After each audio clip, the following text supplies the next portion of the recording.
Hi எல்லோரும் எப்படி இருக்கீங்க? இங்கே வின்டர் ஆரம்பிச்சதோ இல்லையோ 4:30 மணிக்கெலாம் இருட்டாயிருதுங்க.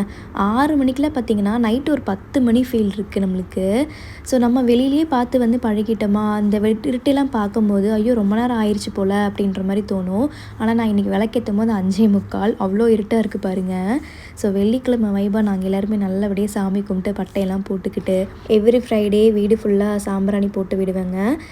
சாம்பிராணி போடும்போது பார்த்திங்கன்னா ஃபுல்லாக பால்கனி டோர் ஓப்பன் பண்ணி வச்சுட்டு அதுக்கப்புறமா தான் போடுவேன். அதே மாதிரி ரொம்ப புகை வராமையும் பார்த்துக்குவேன். ஸோ ஃபயர் அலாம் இது வரைக்கும் வந்து அடித்ததில்லை. ஒரு 5 மணி போல் குலாப் ஜாமுனுக்கு மாவெல்லாம் பிணைஞ்சி வச்சுட்டேன். ஸோ விளக்கெல்லாம் ஏற்றிட்டு வந்துட்டு அப்புறமா உருண்டை பிடிக்க ஆரம்பித்தேங்க. சண்டே வந்து மித்தில் குட்டியோட பர்த்டே இல்லைங்களா, அதனால் சின்ன ஒரு பார்ட்டி வீட்டில் அரேஞ்ச் பண்ணியிருக்கோம். ஸோ அந்த ஒர்க் எல்லாமே இன்றைக்கி கொஞ்சம் பார்க்கலாம் அப்படின்ட்டு அதெல்லாம் பண்ணிகிட்டு இருந்தேன். நாளைக்கு வந்து கொஞ்சம் கடைக்கு போகிற ஒர்க்கெல்லாம் இருக்குங்க, கொஞ்சம் ஷாப்பிங்லாம் இருக்குது. ஸோ அது பண்ணுறதுக்குலாம் டைம் இருக்குமான்னு தெரியல. அதனால் இன்றைக்கே வந்து மேக்ஸிமம் நிறைய ஒர்க்கு வந்து முடிச்சு வச்சுட்டேன்.